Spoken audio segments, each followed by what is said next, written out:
I always hated dolls.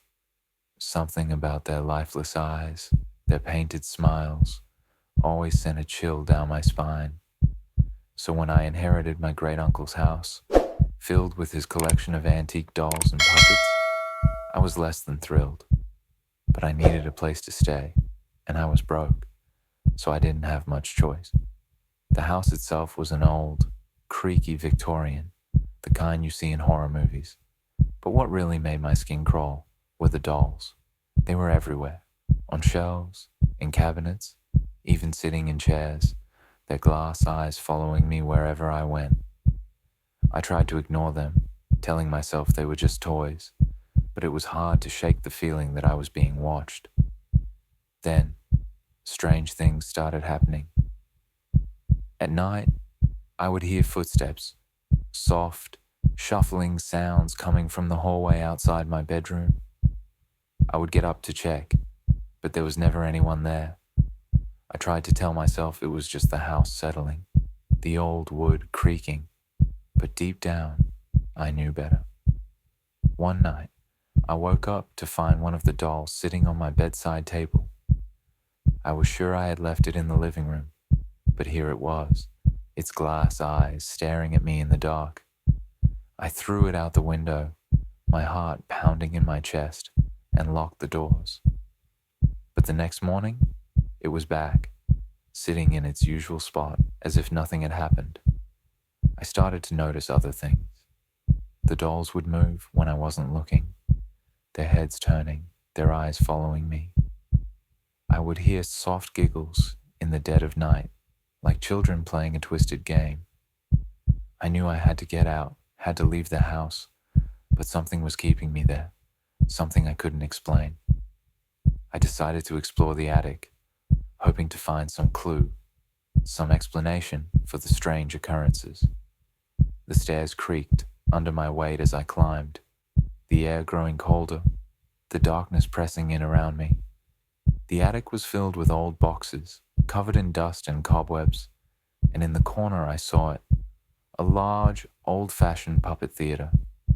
It was beautiful, in a haunting sort of way, with intricate carvings and faded paint. I approached it slowly, my heart pounding, and noticed a small door on the side. I reached out, hesitating for a moment, and then pulled it open. Inside, I found a journal. Old, the pages yellowed with age. I opened it, my hands shaking, and began to read. It was my great-uncle's journal, filled with notes about his collection, his work as a puppet maker. But the further I read, the darker it became. He wrote about a ritual, a way to bring the dolls to life, to give them a soul. He described how he would carve the puppets with special tools, how he would use his own blood in the paint, how he would whisper ancient incantations as he worked. My stomach turned as I read, my mind reeling with horror. I realized then that the dolls weren't just toys, they were alive. My great-uncle had given them life, had trapped souls inside them, and now they were trapped in the house, bound by some dark, malevolent force. I had to leave. I had to get out before it was too late. I turned to go, but then I heard it, a soft, raspy voice coming from behind me. Stay. I turned, and there they were, the dolls, all of them, standing in the doorway, their eyes glowing with a sickly light. I backed away, my heart racing, and they began to move, slowly, their joints creaking, their glass eyes fixed on me. I ran, racing down the stairs, the dolls following, their soft, shuffling footsteps echoing in the darkness. I reached the front door, fumbling with the lock, but it wouldn't budge. I could hear them getting closer, their whispers filling the room, a chorus of malevolent voices. I turned, and there he was, my great-uncle, or what was left of him, standing at the bottom of the stairs, his eyes hollow, his face twisted in a ghastly grin. He raised a hand and the dolls stopped, their heads turning in unison to look at me. You shouldn't have come here, he said, his voice cold and hollow. Now you belong to them. The lights flickered and then went out. I could feel them, the dolls, closing in around me, their tiny hands reaching out, their whispers growing louder, more frantic. I screamed, but there was no one to hear me, no one to help. And then, darkness. When I woke up, I was in the puppet theater, my body stiff and cold. I tried to move, but I couldn't. I tried to scream, but no sound came out. I could see them, the dolls, all around me, their eyes glowing in the dark, and then I realized I was one of them, a puppet, trapped, forever. It started as a faint whisper. At first I thought it was the wind. My old Victorian house was prone to creaks and groans as it settled into the cold winter nights. But the whispers grew louder, more distinct. They weren't the wind. They were voices, whispering, chattering, sometimes giggling. I couldn't make out what they were saying, but they were always there, just beyond the edge of comprehension. I lived alone, having moved into this house to escape the city noise. I wanted peace, quiet, a place to work on my art. But the whispers became a constant. At night, they would keep me awake, growing louder, until it felt like they were right next to me. I would sit up in bed, heart racing, eyes wide in the dark, straining to hear them clearly. One night, I decided enough was enough. I was going to find out where the whispers were coming from. I armed myself with a flashlight and began to search the house. Room by room, I moved slowly, my heart pounding in my chest. The whispers seemed to follow me, always just out of reach, growing louder or quieter depending on which way I turned. When I reached the basement, I hesitated. The whispers were louder here, almost a chorus of soft, maddening murmurs. My skin prickled with unease, but I forced myself to descend the steps.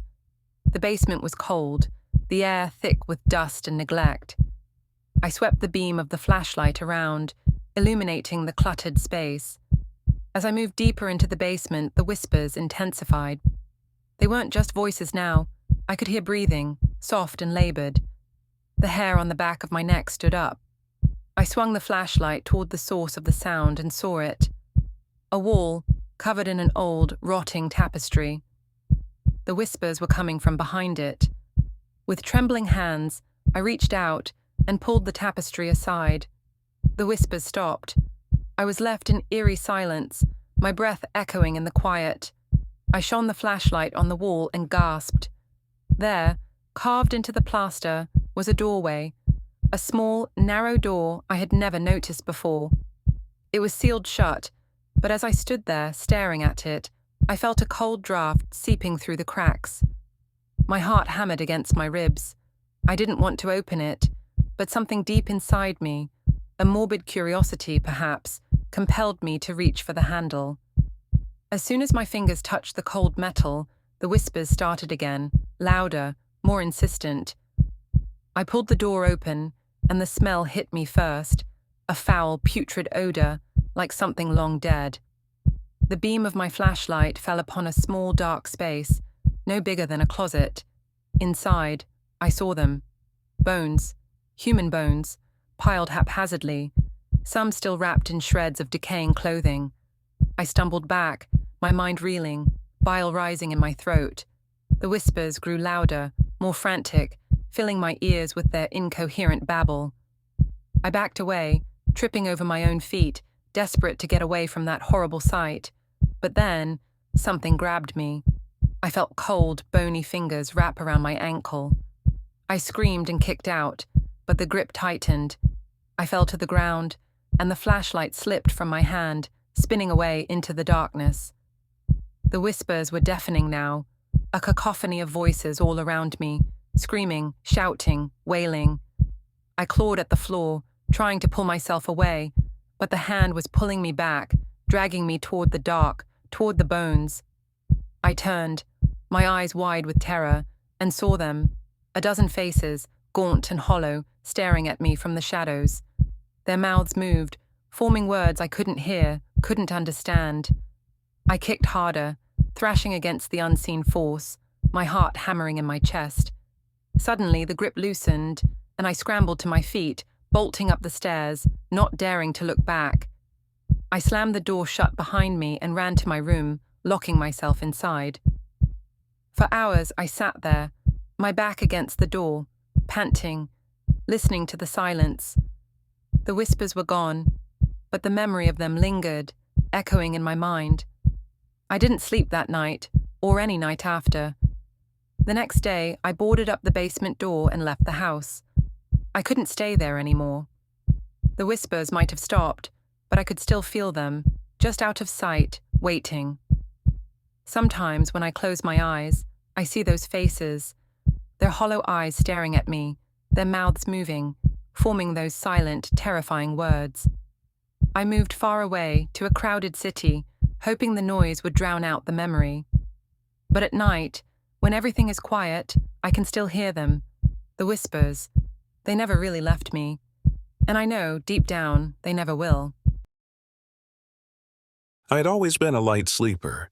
The smallest creak or whisper of wind could pull me from the depths of slumber. It was both a curse and a blessing, especially living alone in a secluded cabin miles away from the nearest neighbor. I cherished the solitude, the peace, the absence of the chaotic noise of the city. But solitude comes with its own sounds, those of nature, and sometimes things that weren't so natural. One night, I awoke to the sound of tapping. It was faint at first, a soft, rhythmic tap, tap, tap coming from the window near my bed. I turned over, eyes still heavy with sleep, and stared into the darkness. The tapping continued, steady, insistent. I sat up, my heart beginning to thump in my chest, a dull, anxious beat. I tried to rationalize it. Maybe it was a branch, a bird, some harmless creature. But as I sat there listening, I realized something. The tapping was too precise, too measured, like fingers tapping on glass. I reached for the bedside lamp, my hand shaking, and flicked it on. Light flooded the room, and for a moment I thought I saw something outside the window, a face, pale and gaunt, staring at me with hollow, empty eyes. I blinked, and it was gone, replaced by the familiar sight of the woods beyond my cabin. I shook my head, laughing nervously at myself. Just my imagination, I thought. But the unease remained, a tight knot in my stomach. I lay back down, but sleep eluded me. I kept staring at the window, half expecting to see that face again. The next night, it happened again. The tapping. Tap, tap, tap. I shot up in bed, eyes wide, heart racing. This time, I didn't turn on the light. I crept out of bed, moving slowly, cautiously, toward the window. The tapping continued, soft but relentless. I peered out into the darkness, my breath fogging up the glass. At first, I saw nothing. Just the black of the night, the outline of trees swaying in the wind. But then, slowly, I saw it. A figure standing just beyond the edge of the tree line, still, unmoving. I couldn't make out any features, just the shape of a person, watching, waiting. I stumbled back, fear clawing at my throat. I wanted to scream, to run, but I was frozen in place, my feet glued to the floor. The figure didn't move. It just stood there, staring. I mustered up the courage to move, to flick the light on. The figure vanished, as if it had never been there. I rushed to the window, pressing my face against the glass, searching the darkness, but there was nothing, no one. For days, I tried to convince myself it was just my mind playing tricks on me, the result of too many nights alone in the woods. But the tapping continued, every night. Always at the same time, always the same sound. One night, I decided to confront it. I armed myself with a flashlight and a baseball bat, my heart pounding so hard I could barely hear anything else. I waited by the window, listening for the tapping. When it started, I threw open the door and ran outside, the cold air biting at my skin. I shone the flashlight into the trees, sweeping the beam back and forth, searching for any sign of movement. And then I saw it. The figure, standing just beyond the light's reach, watching me. I felt a chill run down my spine. "Who's there?" I shouted, my voice shaking. "What do you want?" The figure didn't move, didn't respond. I took a step closer, the bat gripped tightly in my hand. The figure seemed to blur, like a shadow melting into the night, and then it was gone. I stood there, breathing hard, my breath visible in the cold air. I didn't know what to think. I didn't know what I had seen, but I knew one thing. I wasn't safe. Not here, not anymore. I went back inside, locked the doors, barricaded the windows. But it didn't matter. The tapping continued. It became more frantic, more insistent, until it was a constant, maddening rhythm that echoed through the cabin, through my head, driving me to the brink of insanity. I couldn't take it anymore. I packed my things, ready to leave, to escape. But as I stepped outside, I saw them. Figures, dozens of them, standing in the trees watching me, their hollow eyes glowing in the darkness. I froze, my blood turning to ice in my veins. They were everywhere, surrounding the cabin, their silhouettes flickering in the shadows like a ghastly mirage. I couldn't breathe, couldn't think. The tapping was now inside my head, a relentless pounding that matched the frantic beat of my heart. I stumbled backward, tripping over my own feet, my flashlight falling from my grip and rolling away into the darkness. The figures began to move, slowly at first, gliding toward me in eerie unison, their empty eyes fixed on mine. I scrambled to my feet, panic surging through me like a live wire. I had to get away, had to escape, but where? There was nowhere to go. They were closing in from all sides. I bolted back into the cabin, slamming the door shut behind me. I could hear them outside, their movements a soft rustling, like dead leaves blown across the ground. I grabbed the kitchen table, dragging it across the floor, shoving it against the door. I could barely think, barely function. My mind was a whirlwind of terror and confusion. The whispers started then, low and guttural, seeping through the walls like a toxic fog. I covered my ears, squeezing my eyes shut, but the voices grew louder, more distinct. They were calling my name, a distorted chant that filled every corner of the room. I opened my eyes and saw them, faces, dozens of them, pressing against the windows, their hollow eyes glowing with a sickly light. Their mouths moved in unison, forming words I couldn't understand, couldn't bear to hear. I backed away, my legs trembling beneath me, my breath coming in short, ragged gasps. I could feel them inside my head, clawing at my thoughts, whispering, laughing, mocking. I wanted to scream, but my voice was gone, stolen by the fear that gripped me like a vice. Then, the door began to creak, slowly, inexorably. The table started to slide, pushed by an unseen force. I watched, helpless, as the door began to open, inch by terrifying inch. And there, standing in the doorway, was the first figure, the one I had seen in the woods. It stepped inside, its movements slow and deliberate, its eyes fixed on me with a predatory intensity. I backed away, stumbling over a chair, crashing to the floor. The figure moved closer, its face becoming clearer in the dim light. A gaunt, skeletal visage with skin stretched tight over bone, lips pulled back in a grotesque grin. It reached out, a bony hand extending toward me, fingers long and claw-like. I scrambled backward, trying to escape, but my back hit the wall. I was trapped. The whispers were a deafening roar now, filling the room with their horrific chorus. The figure reached me, its fingers brushing against my cheek, cold as ice. I could feel my mind unraveling, my sanity slipping away like water through my fingers. And then it spoke. A single word whispered into the darkness. Mine. I screamed, a raw, primal sound that tore from my throat. I lashed out, swinging wildly, but my hands passed through empty air. The figure was gone, vanished like smoke in the wind. The whispers stopped. The room was silent. I sat there, gasping for breath, my heart hammering in my chest. I was alone. The figures were gone, the cabin empty. I stumbled to my feet, my legs shaking, and looked around, half expecting to see them standing in the shadows. But there was nothing, just the darkness and the silence. I didn't wait. I grabbed my bag, my keys, and ran out the door, down the driveway, into the night. I didn't look back. I couldn't. I knew if I did, I would see them, watching, waiting. I drove for hours, not knowing where I was going, just needing to get away. The tapping was gone, but I could still feel it, like a phantom itch just beneath my skin. I could still hear the whispers, faint and distant, like a memory I couldn't shake. I left the cabin behind, left everything behind. I found a new place, far away, in the middle of a bustling city.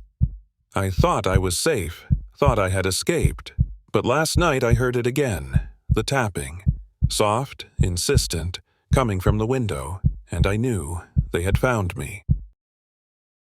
When I was a child, my grandmother warned me about the mirrors in her house. "Don't look into them after midnight," she would say, her voice grave, her eyes filled with a fear I didn't understand. I always thought she was just trying to scare me, an old woman's way of keeping her grandchildren out of trouble. But as I grew older, I realized she wasn't trying to scare me. She was trying to protect me. My grandmother's house was a maze of hallways and rooms, all filled with old furniture and dusty relics from a time long past. But what I remember most were the mirrors. They were everywhere, tall, gilded mirrors in the hallways, small, ornate ones in the bedrooms. Even the bathroom had a large oval mirror that seemed to dominate the space. I used to play in front of them, making faces, pretending I was someone else. But one night, something changed. It was late, past midnight. I had sneaked downstairs to get a glass of water, trying not to wake anyone. As I passed the hallway mirror, I caught a glimpse of something that shouldn't have been there. I turned, looking directly into the mirror, and saw my reflection staring back at me. But it wasn't right. It was me, but not me. My eyes were different, darker, emptier. And then it smiled. A slow, malevolent smile that spread across its face like a crack in glass.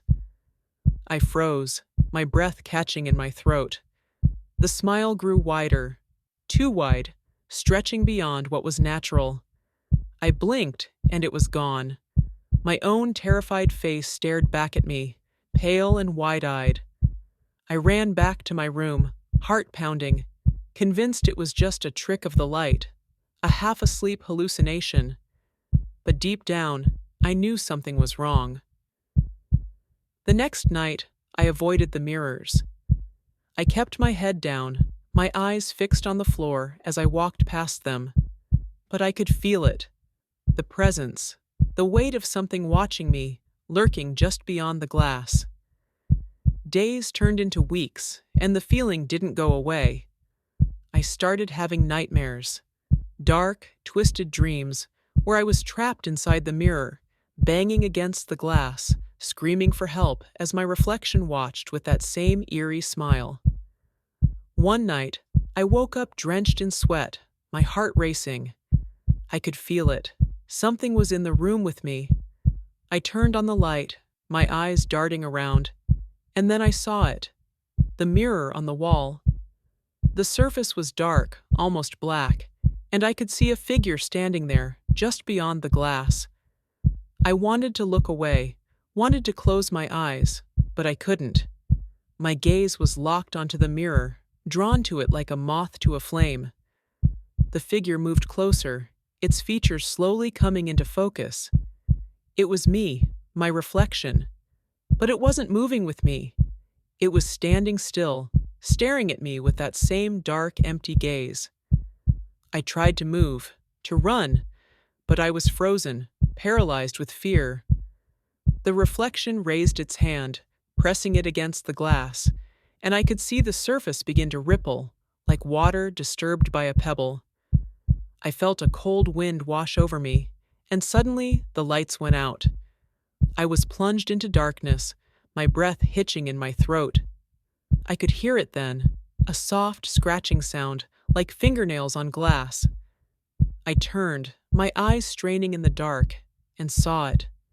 The mirror, now glowing faintly, and the figure inside it, trying to claw its way out. I screamed, scrambling to my feet, rushing out of the room. I slammed the door behind me, heart hammering, my body shaking with terror. I could hear it still, the scratching, the soft, rhythmic tapping of fingernails on glass, growing louder, more desperate. I ran to my grandmother's room, pounding on the door. She opened it, her face pale and drawn, as if she had been expecting me. I told her everything, my words tumbling out in a frantic rush. She listened, her expression grim, and then nodded. "I told you not to look," she said quietly, leading me to the living room. She pulled out an old leather-bound book from a hidden compartment in the wall, flipping through the pages until she found what she was looking for. She told me the story then, about the mirrors, about the entity that lived inside them, a dark, malevolent force that could mimic anyone who looked into its domain after midnight.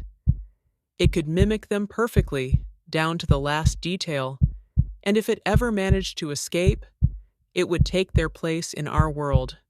"We have to seal it," she said, her voice trembling, "before it gets out." She handed me a small vial filled with a thick black liquid and told me to follow her instructions precisely. I nodded, my hands shaking, my mind reeling. She began chanting in a language I didn't understand, her voice low and steady. I approached the mirror, the vial in my hand, and saw it. The figure, my reflection, its hands pressed against the glass, its face twisted in a furious snarl. I unscrewed the vial, pouring the liquid onto the glass, tracing a symbol with my finger as my grandmother instructed. The figure screamed, a high, keening wail that pierced through my skull, and the glass began to shatter, cracks spreading like spiderwebs. I stepped back, my heart pounding, and watched as the mirror shattered completely, the shards falling to the floor with a deafening crash. Silence. For a moment, I thought it was over, but then I heard it, a soft, mocking laugh coming from behind me. I turned slowly and saw it, a sliver of the mirror, still intact, lying on the ground, and inside it, my reflection, smiling. It was supposed to be a fresh start, a new beginning in a new town, away from the memories that haunted me. I had bought the house at an auction, a run-down 2-story Victorian that had been abandoned for years. The price was a steal, almost too good to be true, but I soon learned that every deal comes with its own hidden costs. From the moment I moved in, I could feel it, the unease, the sense that something wasn't quite right. The air inside the house was thick, heavy with an invisible weight that seemed to press down on my chest. At first, I dismissed it as nerves, the anxiety of starting over in a strange place. But then the whispers began. They started softly, almost imperceptible, a faint murmuring that seemed to come from the walls themselves. I could never make out the words, but the tone was unmistakable, angry, accusatory, like 1,000 voices all speaking at once. I tried to ignore it, telling myself it was just the house settling, the wind, anything but what it really was. But as the days passed, the whispers grew louder, more insistent. They followed me from room to room, a constant maddening presence that never left me alone. I began to lose sleep, the whispers invading my dreams, turning them into twisted nightmares from which I would wake up screaming. I called in a priest, hoping to cleanse the house, to banish whatever darkness lurked within its walls. He walked through the rooms, muttering prayers, sprinkling holy water. But the moment he stepped into the basement, he stopped, his face turning ashen. "There's something here," he said, his voice trembling, "something evil." He refused to go any further, leaving the house in a hurry, his face pale and drawn. That night the whispers were louder than ever, a deafening roar that seemed to shake the very foundations of the house. I covered my ears, curling up in bed, praying for it to stop. But it didn't. It never did. Desperate, I decided to investigate. I needed to know what was hiding in my house, what was tormenting me. I grabbed a flashlight and headed down to the basement, the one place I had avoided since I moved in. The stairs creaked under my weight, the air growing colder with each step. I could feel the darkness pressing in around me, suffocating me, but I pushed forward. The basement was empty, save for a few old boxes and a broken chair. I swept the flashlight around, searching for anything out of the ordinary. And then I saw it, a door, half hidden behind a stack of boxes, covered in dust and cobwebs. I approached it slowly, my heart pounding in my chest. The whispers grew louder, more frantic, as if warning me to stay away, but I couldn't. I had to know. I reached out, my hand trembling, and grasped the handle. The metal was cold, almost icy, sending a shiver through my body. I turned the handle, pulling the door open, and was hit with a blast of cold air that smelled of decay. Inside was a small, dark room, the walls covered in strange symbols, painted in what looked like blood. I shone the flashlight around, my stomach twisting in fear and revulsion. And then I saw it, a figure, standing in the corner, its back to me. It was tall, impossibly thin, its skin stretched tight over its bones. It didn't move, didn't react to the light. I took a step closer, my breath hitching in my throat, and the figure slowly turned. Its face was a nightmare, a twisted, contorted mask of agony and rage. Its eyes were empty, black pits that seemed to suck in the light. It opened its mouth and a low, guttural sound escaped, a whisper, a single word. Leave. I stumbled back, my heart racing, and the figure began to move toward me, its movements slow and deliberate, like a predator stalking its prey. I turned and ran, slamming the door shut behind me, racing up the stairs, the whispers now a deafening chorus in my ears. I didn't stop until I was outside, gasping for breath, my body shaking with terror. I knew then that I couldn't stay, that the house didn't want me here. I grabbed my keys, jumped into my car, and drove away, not daring to look back. I left that night, leaving everything behind. I don't know what I saw in that basement, but I know one thing: I will never go back. And sometimes, late at night, when the world is quiet, I can still hear them, the whispers, calling me, begging me to return. I had never been up in the attic before. My grandmother always warned me not to go up there, saying it was dangerous. But when she passed away and left me the house, I had no choice but to clean it out. The ladder creaked under my weight as I ascended into the darkness, the air growing colder with every step. I pulled the cord on the single bulb overhead, and a dim light flickered to life, revealing dusty boxes and cobwebs. At the far end of the attic, partially hidden behind an old wardrobe, I noticed a large antique mirror. Its frame was ornate, carved with strange symbols that seemed to twist and shift in the dim light. I felt an inexplicable pull towards it, a compulsion to look at my reflection. I stepped closer, and as I did, the room seemed to grow quieter, the air heavier.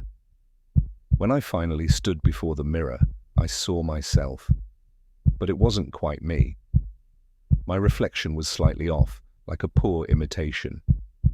My eyes in the mirror were wide and unblinking, staring straight at me with an intensity that made my skin crawl. I blinked, but the reflection didn't. I raised my hand and the reflection followed, but a moment too late. A shiver ran down my spine and I stepped back, but my reflection stepped forward. Panic surged through me as I realized the reflection was now smiling, a wide, unnaturally toothy grin that stretched far beyond what should be possible. Suddenly the attic grew darker. The single bulb above flickered and died, plunging me into darkness. I could still see my reflection, though somehow glowing faintly in the dark. It pressed its hands against the glass, as if testing the boundary between us. I heard a faint whisper, a low murmur that seemed to come from all around me. "Come closer," it said, the voice distorted and echoing in the stillness. I stumbled backward, my heart racing. The mirror seemed to pulse with a dark energy, and I felt a cold breeze blow through the attic, carrying with it a whisper of laughter. I turned to run, but the attic door slammed shut with a deafening bang. I was trapped. The whispering grew louder, more insistent. The reflection began to bang on the glass, each thud echoing in the small space. Desperation set in. I looked around for something, anything I could use to break the mirror. My eyes fell on an old iron poker leaning against the wall. I grabbed it and swung it with all my might at the mirror. The glass shattered, shards flying everywhere, but the reflection didn't disappear. It simply stepped through the empty frame, grinning with malevolent glee. I backed away, my breath coming in ragged gasps. The figure moved closer, its movements jerky and unnatural. I swung the poker again, but it passed right through the figure, as if it were made of smoke. The figure lunged, and suddenly I was pulled into the mirror. I found myself in a dark, endless void. The air was thick and heavy, making it hard to breathe. I could see nothing but darkness, but I could feel the presence of the figure behind me. I turned slowly, and there it was, standing inches away, its smile now impossibly wide. It raised a finger to its lips, as if to shush me, then whispered in a voice that echoed through the void, "Now you're mine."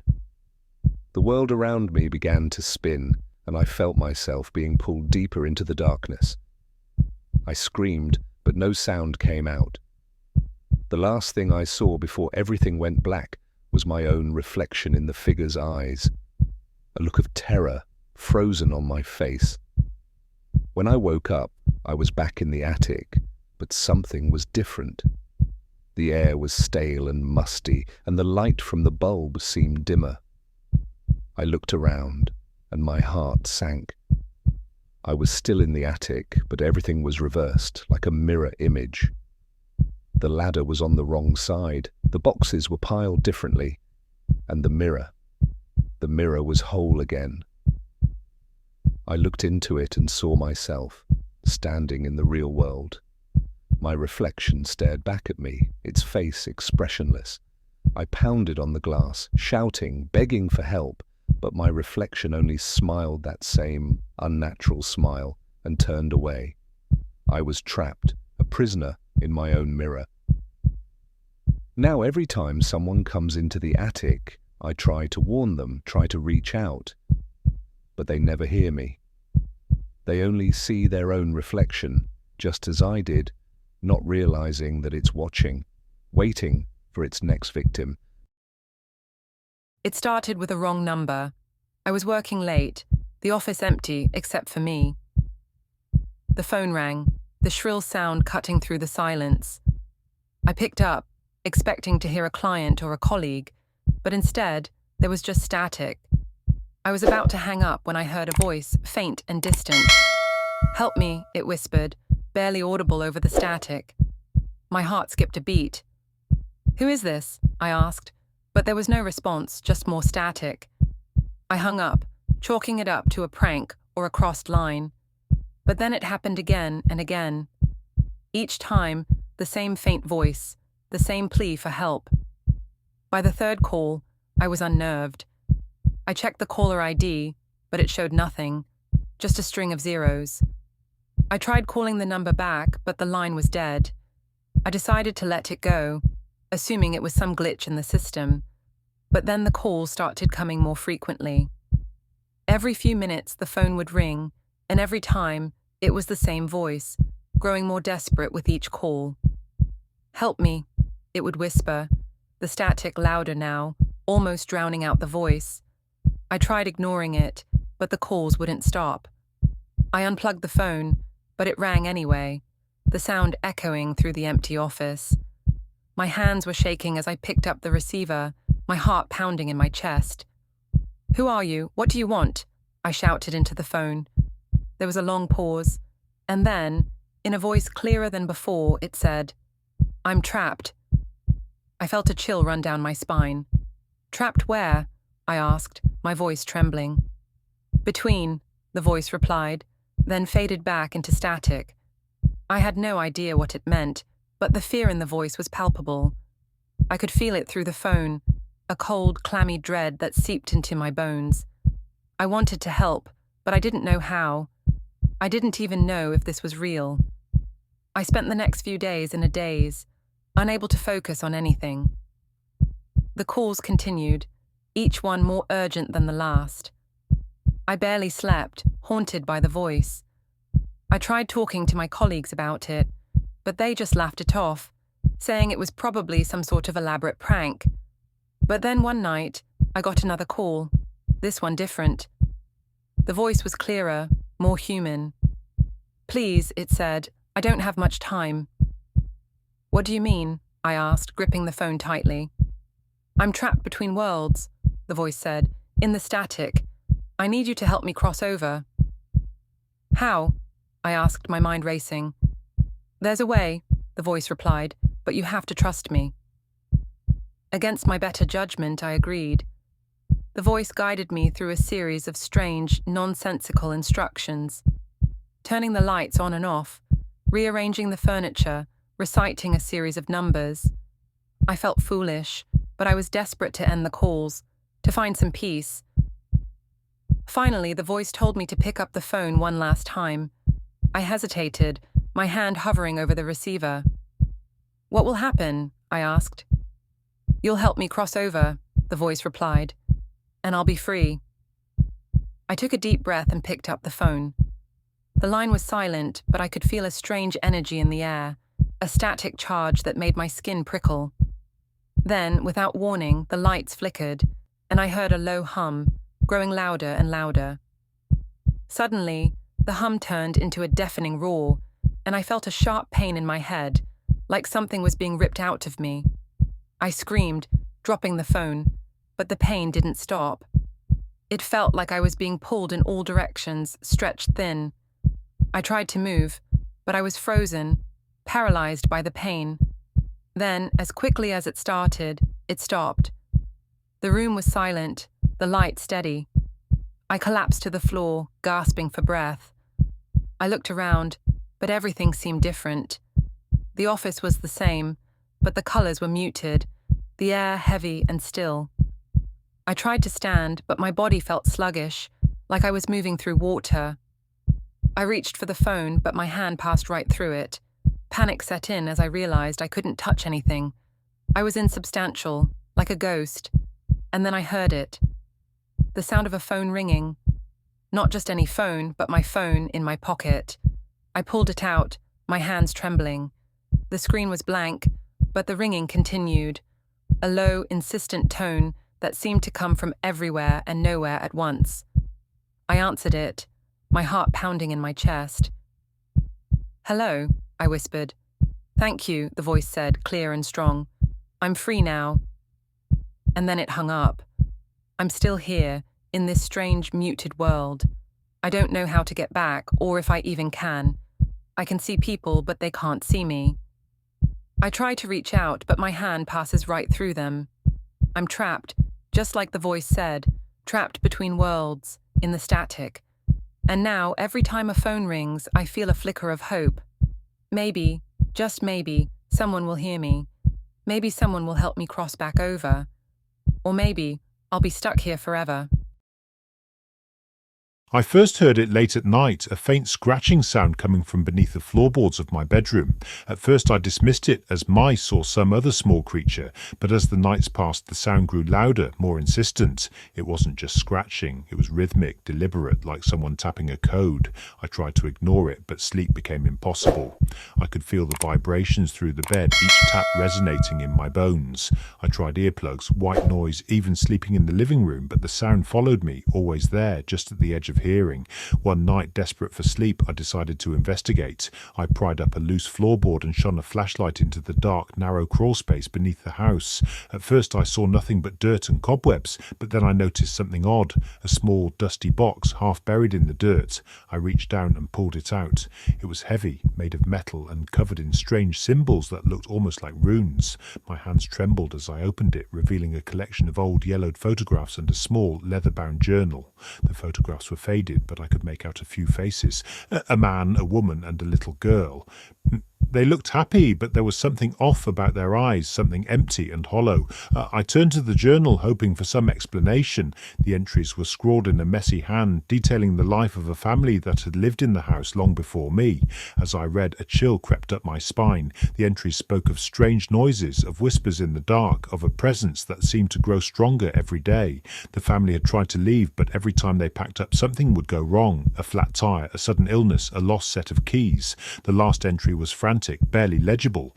It spoke of a ritual, of a way to appease the presence, to keep it at bay. But there was no time, the writer said. They could hear it coming, scratching at the door, whispering their names. The entry ended abruptly, the pen trailing off the page. My heart raced as I realized the truth. Whatever was in this house, it was still here, and it wanted something.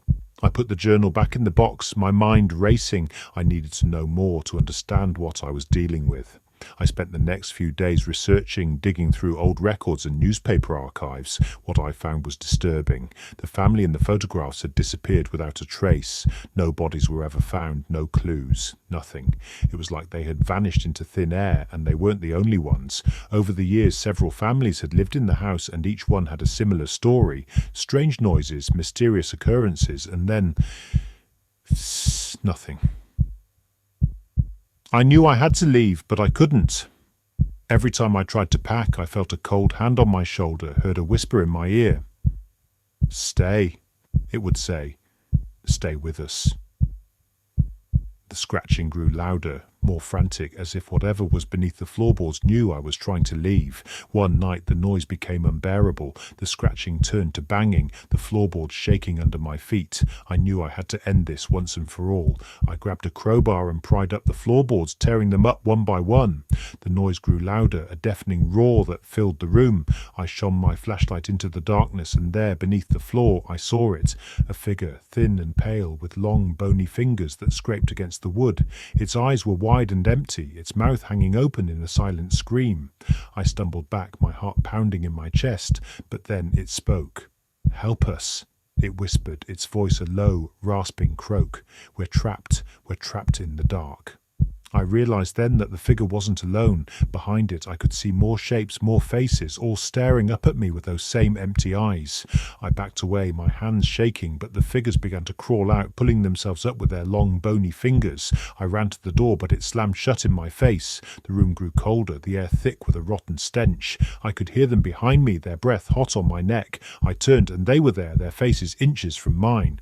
"We're trapped," they whispered again, their voices overlapping in a maddening chorus. "You have to help us, you have to stay." I screamed and pushed past them, grabbing the box and throwing it into the crawl space. The figures recoiled, their eyes widening in terror. The room shook, the floorboards buckling beneath me. I grabbed a loose board and swung it, striking the figures, but my hand passed right through them. They lunged, and I felt a cold hand wrap around my throat, squeezing. I gasped for breath, my vision blurring. I could feel myself being pulled into the crawl space, into the darkness. I fought, kicking and clawing, but the grip tightened, and I knew I was losing. Then, just as suddenly as it began, it stopped. The figures released me, their faces twisting into expressions of fear. They began to back away, their eyes darting towards the crawl space. I turned and saw the box, now glowing with a faint, eerie light. The symbols on it were pulsing like a heartbeat. The figures screamed, a high, piercing wail that filled the room. They clawed at their faces, their skin peeling away like paper. I stumbled back, watching in horror as they began to disintegrate, their bodies turning to ash. The room grew darker, the air colder, and then silence. I collapsed to the floor, gasping for breath. The box lay open, its contents spilling out. The photographs were gone, the journal reduced to dust. I looked around, but the figures were gone, the room empty. I knew then that I had to leave, and this time nothing stopped me. I packed my things and left that very night, never looking back. I don't know what happened to the others or what was in that box, but I do know one thing. Whatever was in that house is gone now. or at least I hope it is, but sometimes late at night I still hear it, a faint scratching, a whisper in the dark, reminding me that some things are never truly gone. Growing up, my sister, Lily, had a collection of dolls that filled an entire room. They were all gifts from our grandfather, who was a dollmaker. He crafted each one by hand, painstakingly sculpting their porcelain faces and sewing their clothes with intricate detail. They were beautiful, but there was something about them that always unsettled me. Their eyes seemed too lifelike, following you wherever you went, and their expressions, while meant to be cheerful, always seemed to hide something more sinister. When our grandfather passed away, he left his entire doll collection to Lily. She was overjoyed, setting up a special room for them in our new house. She spent hours in there, talking to them, playing with them as if they were her friends. I tried to stay out of that room as much as possible. The doll's lifeless eyes seemed to bore into me whenever I dared to look at them. One day, Lily came to me with a strange request. She wanted to have a sleepover in the doll room. I hesitated, but she begged, and eventually I relented. That night, we set up our sleeping bags in the middle of the room, surrounded by rows of dolls, on shelves and in chairs. As I lay there in the dark, I couldn't shake the feeling that they were all watching us, their eyes glinting in the moonlight. I must have fallen asleep because I woke up to the sound of whispers. At first, I thought it was Lily talking in her sleep, but when I turned over, I saw her sitting up, staring at one of the dolls, a new one that I hadn't seen before. It was a small doll, dressed in a red dress, with long, curly black hair and piercing blue eyes. Its face was more detailed than the others, almost as if it were a real person. "Lily, what are you doing?" I whispered, but she didn't respond. She just kept staring at the doll, her eyes wide and unblinking. I sat up, a cold sweat breaking out on my forehead. The whispers grew louder, and I realized they were coming from the dolls. They were speaking in a language I didn't understand, their tiny mouths moving ever so slightly. "Lily, we need to leave," I said, my voice trembling. But Lily still didn't move. Her gaze was fixed on the doll in the red dress, and I noticed tears streaming down her cheeks. Then, in a voice that wasn't her own, she said, "She's here." I froze, my blood running cold. "Who's here?" "The Dollmaker," she whispered, her voice flat, almost mechanical. "She's come to take us." I felt a chill run down my spine. I grabbed Lily's arm and tried to pull her away, but she resisted, her eyes still locked on the doll. I looked around the room, and to my horror, I saw that all the dolls were now facing us, their eyes wide and their mouths moving. I knew we had to get out of there. I grabbed Lily and pulled her towards the door, but it wouldn't budge. It was as if something was holding it shut from the other side. I could feel the room growing colder, the air thick with a strange, musty smell. The whispers grew louder, more frantic, and I heard a low humming sound, like someone was singing. I turned back to the dolls, and that's when I saw her. A tall, thin figure standing in the corner of the room, her face hidden in shadow. She was holding something, a doll, just like the others, but this one was different. It was life-sized, dressed in a long white gown, its hair flowing down its back like a river of ink. The figure stepped forward, and I saw her face. It was our grandfather's face, but distorted, twisted into a grotesque mask of pain and anger. Her eyes were hollow, empty sockets that seemed to draw in the light. "She's here," Lily repeated, her voice a dull monotone. The figure raised the doll, and I felt a surge of cold air wash over me. I tried to move, to run, but my feet wouldn't obey. I was rooted to the spot, paralyzed by fear. The dollmaker stepped closer, her eyes fixed on Lily. "Leave her alone," I shouted, but my voice sounded weak, distant. The figure ignored me, reaching out with a bony hand, her fingers curling around Lily's neck. I watched in horror as Lily's face contorted, her eyes rolling back in her head. She let out a strangled cry, and then her body went limp. I screamed, grabbing the nearest doll and hurling it at the figure. It passed right through her, smashing against the wall. The Dollmaker turned her head, her empty eyes locking onto mine. I felt a cold, sharp pain in my chest, like a knife twisting in my heart. I gasped, my vision blurring. I knew I had to do something, anything, to stop her. I reached for another doll, this one with bright red hair, and yanked its head off. The Dollmaker let out a shriek, her body convulsing. I tore at the dolls, ripping them apart one by one. Each time I destroyed one, the figure seemed to weaken, her form flickering like a candle in the wind. Finally, I grabbed the doll in the red dress, the one Lily had been staring at. I hesitated for a moment, and then I smashed it against the floor. The doll shattered, and the room was plunged into darkness. When the lights came back on, the figure was gone, and Lily was lying on the floor, unconscious.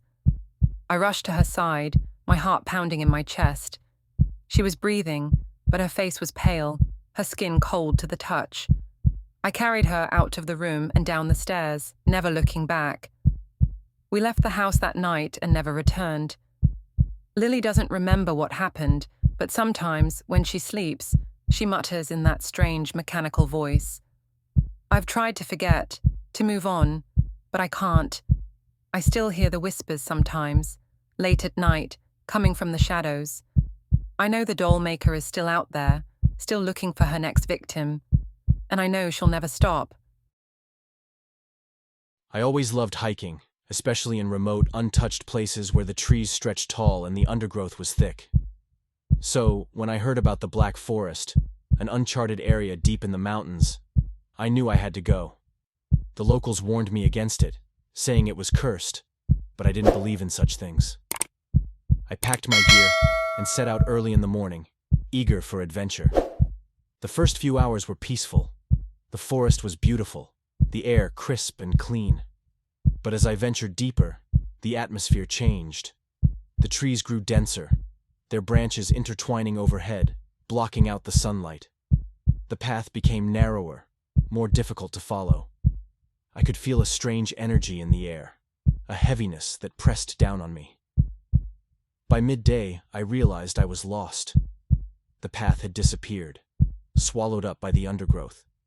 I tried to retrace my steps, but the forest seemed to change around me, the trees shifting positions, the ground twisting and turning. I couldn't shake the feeling that I was being watched, that something was following me.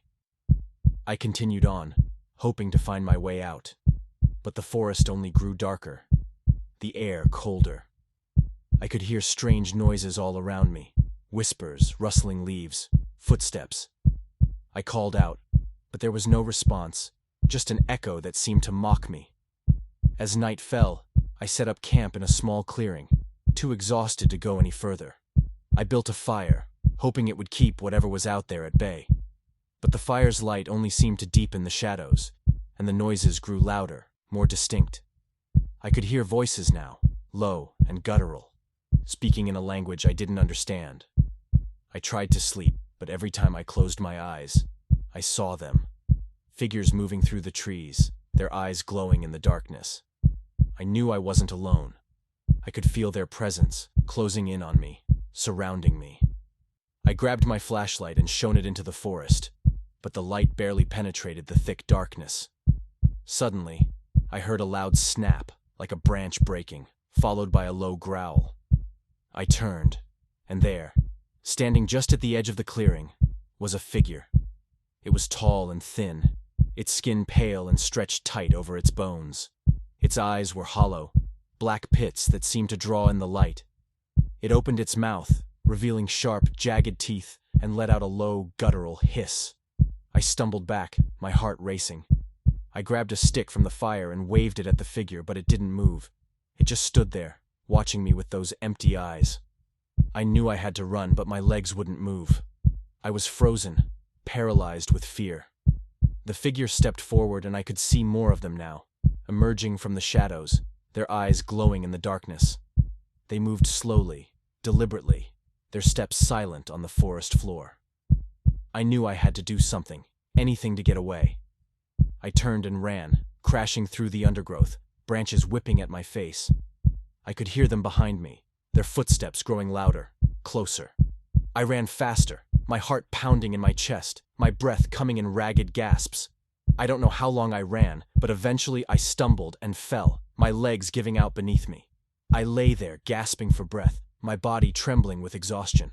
I could hear them all around me, their whispers filling the air. I closed my eyes, waiting for the end, but it never came. When I opened my eyes, I was alone. The figures were gone, and the forest was silent. I got up, my body aching, and began to walk, not knowing where I was going, just needing to get out. After what felt like hours, I saw a light in the distance.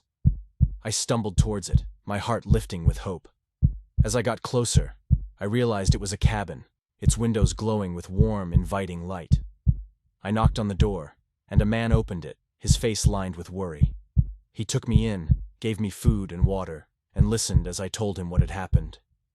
He didn't seem surprised, just nodded and said, "You're lucky to be alive. Most don't make it out of the Black Forest." I stayed the night, too exhausted to move. In the morning, he guided me back to the main trail, and I made my way back to the village. I never went back to the Black Forest, and I never told anyone what I saw. But sometimes, late at night, I hear them. The whispers, the footsteps, the growl, and I know they're still out there, waiting.